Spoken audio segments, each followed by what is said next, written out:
Welcome everybody back to Forza Motorsport. Today we're taking a look at the 1969 Nissan Fairlady Z432.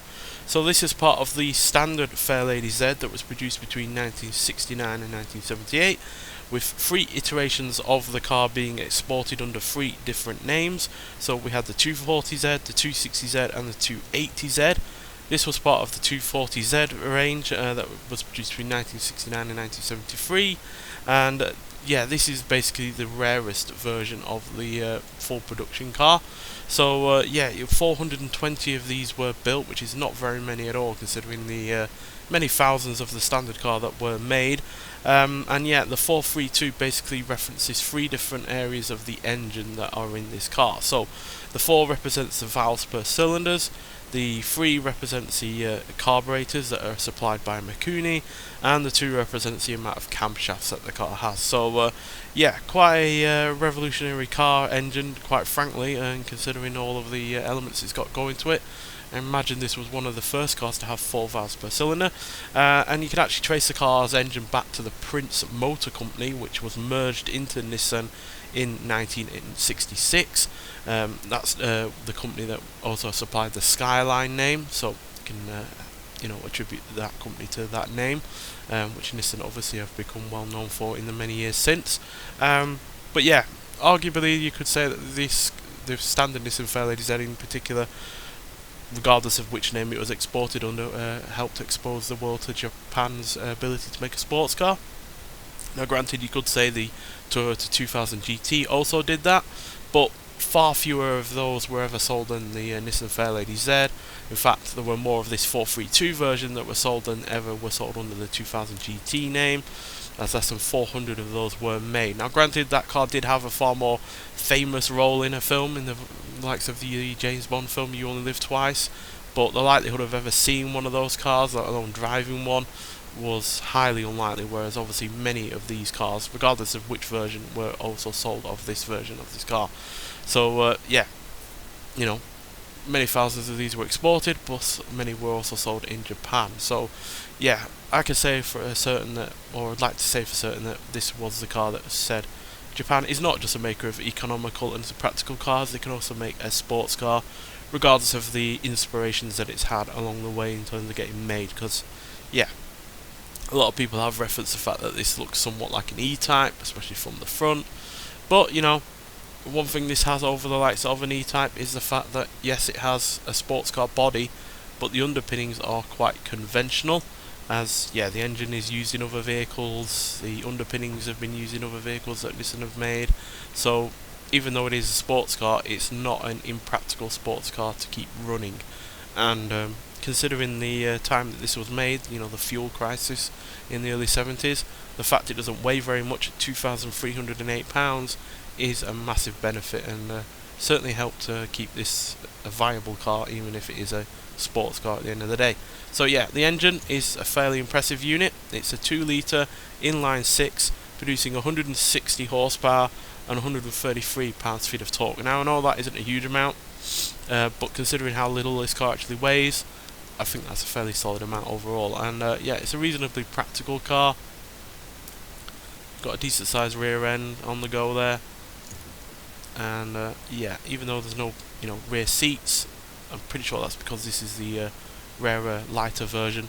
It's still got plenty of room in the back there for any luggage that you'd want to get carried around with you. So yeah, it is also rear wheel drive. It's got 4-wheel independent suspension, front disc brakes, and on this version has a 5-speed manual gearbox. So yeah, all very impressive. So let's nonetheless get out onto the open road. A track. I get confused with my Forza Horizon 5 reviews. Yeah, let's get out onto a track and see what this car can do. Right, so here we are at the Suzuka Full Circuit. So let's hear what this car sounds like first, before we talk about it some more.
So yeah, it's got a decent sounding engine to this car.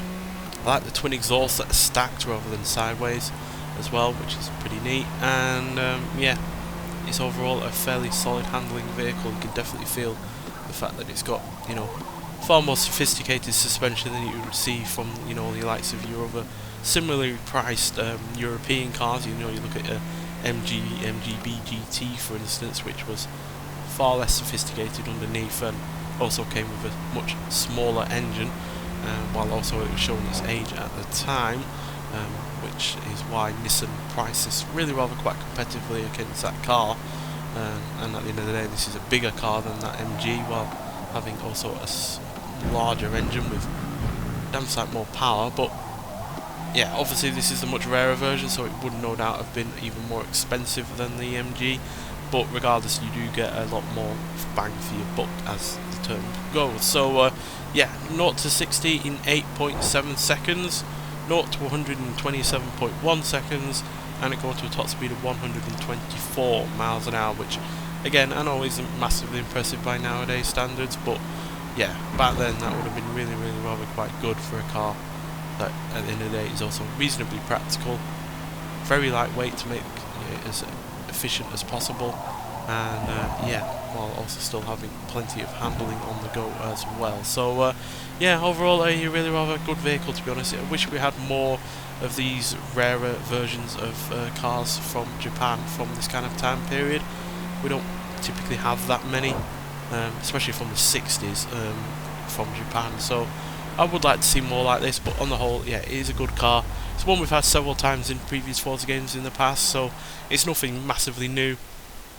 But I do believe it is the first time, for instance, that we've actually been able to see the engine in this car, so that's why I'm reviewing it, because I like to be able to at least see that part of a vehicle if I'm going to review a vehicle on a game like this. So yeah, it is well worth trying out if you haven't already, and I imagine it's a good car to upgrade and race around on this game as well. So yeah, get out there and try it if you haven't already. But nonetheless, thank you for watching, and I'll see you in the next one. Bye.